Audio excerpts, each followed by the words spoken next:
Sabi nga ng iba, hindi ka lang dapat magaling sa umpisa. Kaya, hindi ibig sabihin na patapos na, lumabas na, ay hindi mo na rin gagalingan. Kung paano mo dapat ginalingan sa umpisa ng inyong kaligayahan, ay dapat masigurong matandaan niya rin ang huling parte dahil eto dapat ang huli mong pasabog na kabanata. Kung malapit na, ayan na, at ganun pa rin ang posisyon, hindi ba't boring yon? Ito minsan ang rason kung bakit nabibitin sa kaligayahan, sa happiness ang isang babae. Kaya naman, panahon na para i-level up at gawing grand finale ang inyong happiness. Narito ang ilang mga posisyon para sa grand finale. Ito ay suwestyon ng isang licensed therapist para sa mas exciting na pagsasama. Hindi ko na patatagalin pa. Pinakauna, Miss New. Kung paborito ninyong mag-asawa ang askal, yung tinatawag na aw, aw, aw, mas malupit itong posisyon para sa finale. Bukod kasi sa mas komportable ito, balanse ang bigat ninyo kahit 2, 3 pa kayo.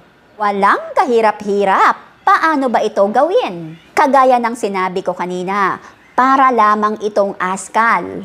Pero, kailangan lang ni Inday na ilagay ang kamay sa sahig. At pwede mo rin itong hilahin ang bewang, baka mangawit.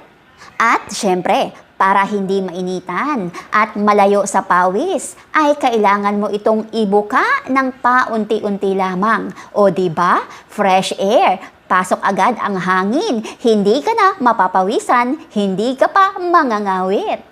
O, diba, bongga, isa yan sa mga grand finale. O ano, game ka ba? Pangalawa, get off. Kung alam ninyo ang missionary na estilo, nako, kabaliktaran lang ito. Mahusay ito para sa peanut butter ni Inday. Mas damang-dama nito ang kanyang spot, madaling hulihin at higit sa lahat ay mabilis maipalabas ang kanyang tunay na happiness. Ano nga ba gagawin ito? Kailangan mo lamang na ihiga mo si Inday sa malambot na bagay. Pwede ka ring sumakay sa kanya ng pabaliktad para lang itong 6 at 9. Itaya mo sa loto, baka manalo ka pa. Pwede mo ring itaas ang kanyang binti at ipaikot mo lamang ito. Iangat mo kaunti ang kanyang hips para hindi mangawit.